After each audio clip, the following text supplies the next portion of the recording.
ಹರಿಯಂ ಎಲ್ಲರಿಗೂ ನಮಸ್ಕಾರ. ನಾವು ಯಾರಿಗೆ ಸಾಮಾನ್ಯವಾಗಿ ಕರೆದಾಗ ಎ ಅಂತ ಕರೆದಾಗ ಅವರು ಓ ಅಂತ ಉತ್ತರಿಸುತ್ತಾರೆ.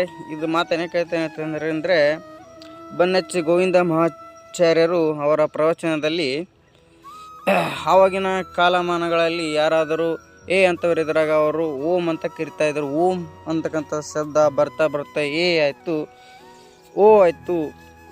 ಎ ಅಂತ ಕರೆದಾಗ ಓ ಆಗಿದೆ. ಒಪ್ಪಿಸ್ ರಿಟರ್ನ್ ಅವರು ನಮಗೆ ಓ ಕಡ ಮತ್ತಾಗಿಗೆ ಓಂ ಅಂತ ಇದ್ದರು. ಈಗ ಹೋಗೋಗಿ ಓ ಓ ಆಗಿದೆ, ಓಂ ಹೋಗಿ ಓ ಆಗಿದೆ.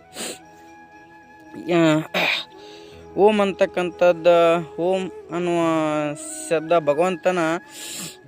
ಭಗವಂತನಿಗೆ ಕರೆದಾಗ ಭಗವಂತನ ನಾಮ ಓಂ ಆಗಿದ್ದು, ಓಂ ಅಂತ ಕರೆದಾಗ ಭಗವಂತನ ನಾಮಸ್ಮರಣೆಯೊಂದಿಗೆ ಓಂ ಅಂತ ಭಗವಂತನ ನಾಮಸ್ಮರಣೆಯೊಂದಿಗೆ ಓಂ ಅಂತ ಕರಿತಾ ಇದ್ದರು ಯಾರಾದರೂ ಕರೆದಾಗ. ಇದು ನಮ್ಮ ಸನಾತನ ಧರ್ಮದ ಶಕ್ತಿ ಮತ್ತು ಸಂಕೇತ.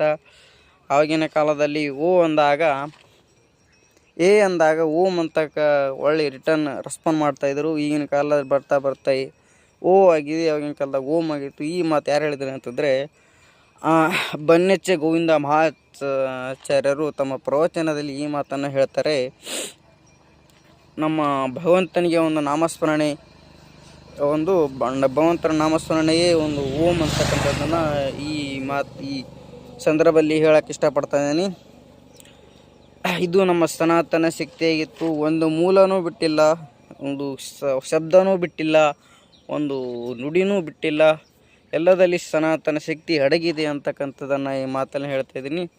ಜೈ ಶ್ರೀರಾಮ್.